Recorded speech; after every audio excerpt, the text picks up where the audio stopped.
Olá, eu sou Carla Granja, estou aqui com o Fábio Teixeira, nós somos do Núcleo de Avaliação Funcional do Aparelho Digestivo, o NAFAD, e nós estamos conversando com vocês sobre as múltiplas faces da DRGE. Fabinho, quando eu tenho um paciente com suspeita de DRGE, com um sintoma de apresentação característico de pirose, e eu faço uma endoscopia e a endoscopia é normal, como eu devo investigar esse paciente? Pronto, Carlinha. Essa é uma pergunta que vale milhões. Sim, um paciente com pirose, essa pirose extremamente bem caracterizada, com uma boa anamnese, no qual a gente afaste qualquer outro fator agravante, qualquer outra alteração clínica no paciente, como disfagia, perda de peso, anemia de forma não conhecida, impactação alimentar, paciente que tem ou não uma dor torácica associada a algum mecanismo alimentar. Nós temos então, Carla, dois caminhos. Ou nós passamos a fazer um teste terapêutico com inibidor da bomba de prótons. Isso daí a gente usa pelo menos durante 8 semanas, 30 minutos antes do café da manhã, muito bem orientado para que o paciente faça adequadamente o seu uso, com a mudança comportamental para podermos observar. Não para um diagnóstico conclusivo, mas saber se ele é ou não responsivo à supressão ácida. Ou nós podemos já lançar mão dos testes de monitorização esofágica. Hoje nós temos disponível, principalmente em todo o Brasil, os nossos centros de motilidade espalhados. O NAFAD hoje está presente em quase 300 clínicas de todo o Brasil e também América Latina, Índia e alguns outros. O teste mais comum é a pH-metria. Há cerca de 50 anos nós utilizamos o mesmo padrão, a mesma métrica, que é o tempo de exposição ácida.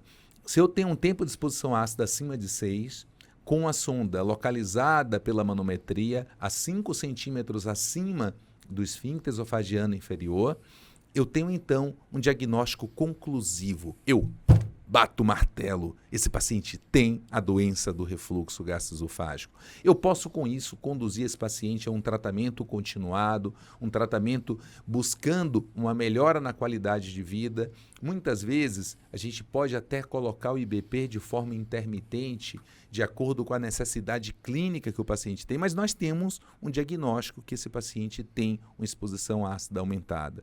Precisamos abordar de todas as formas para melhorar a qualidade de vida dele. Posteriormente, Carla, se o paciente tiver menos que 4 de tempo de exposição ácida, ao longo das 24 horas, um exame bem executado, no qual a gente conduz esse paciente para uma vida o mais próxima da normalidade possível, nós temos então como afirmar que esse paciente, durante o evento das 24 horas, ele não teve um refluxo. E o paciente faz parte de uma pirose funcional. Se por um acaso esse paciente tiver um mecanismo de uma associação sintomática, se um evento da pirose tiver associado com o evento do refluxo, independente, Carla, se o paciente tem ou não, naquele momento, um número aumentado nesse exato momento de tempo de exposição ácida, mas menos que 4, nós damos um diagnóstico de hipersensibilidade ao refluxo. Então, o que isso serve para a gente? Uma segunda abordagem, o número de sintomas que o paciente vai apresentar. Por isso a importância na empregametria da gente poder estimular o paciente. Viva o mais próximo da normalidade.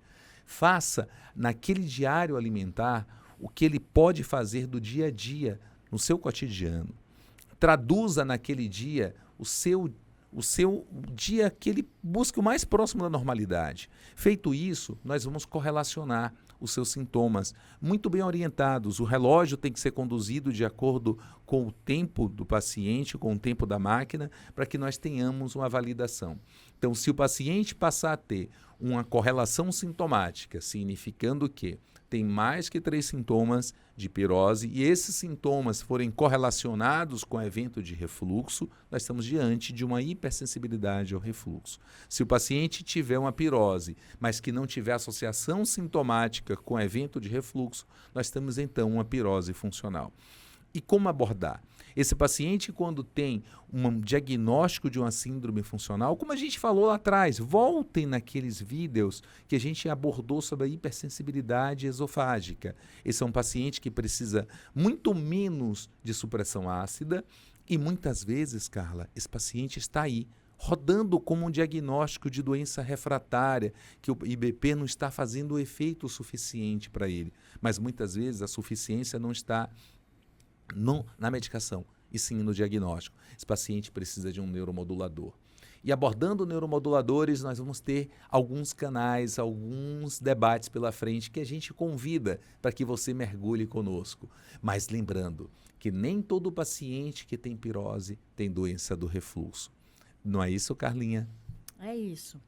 E um dado interessante é que quando a gente vai avaliar exatamente as informações adicionais para a gente chegar a um diagnóstico de certeza da doença do refluxo, se nós não atingimos um nível considerado de certeza de mais de 6% de exposição ácida aumentado, nós vamos avaliar a questão de dados adicionais, a questão da associação de sintomas, ela sempre vai ter um viés que é exatamente o paciente relatar a hora correta em que ele sentiu o sintoma e relatar o sintoma.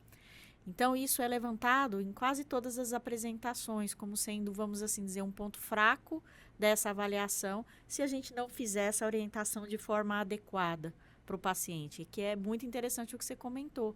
É importante que o paciente entenda a importância daquilo e ele faça da forma correta durante o exame para que a gente possa ter condições de avaliar melhor esse sintoma, não é isso? Mas, Carlinha, aí eu te trago mais uma dúvida. E quando estamos na fase nebulosa? Quando a gente está entre o 4 e o 6? Quando nós temos o tempo de exposição ácida nesses 2 parâmetros? Muitos dos nossos colegas ainda valorizam o Demister como indicador. Muitos dos nossos colegas ainda valorizam os critérios de Johnson. Então, não é que nós vamos abandonar o diagnóstico aumentado, de refluxo aumentado por tais critérios. Nós devemos relatar, é um laudo mais descritivo.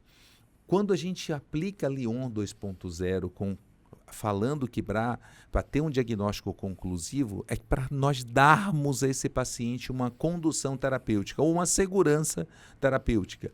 Mas nós não vamos esquecer nem do Demister, nem do critério de Johnson. Então, quando o paciente tem 14,7 de Demister, nós relatamos que esse paciente está com tempo de exposição aumentada de acordo com o critério de Demister. Quando está com refluxo patológico pelo critério de Johnson, nós também relatamos. Mas apenas conduzimos esse paciente que ele pode ter uma resposta sintomática ao IBP, mas que muitas vezes ele pode também ter uma sobreposição de sintomas, ele pode ter uma doença orgânica e uma doença funcional. Algo que nós vamos falar lá na frente, não é isso, Carlinha? Então, é por isso que nós estamos aqui. Curtam os nossos vídeos, acompanhem nos nossos canais, nas nossas redes sociais, para que a gente saiba que vocês estão gostando e que a gente possa fazer cada vez melhor. Um forte abraço.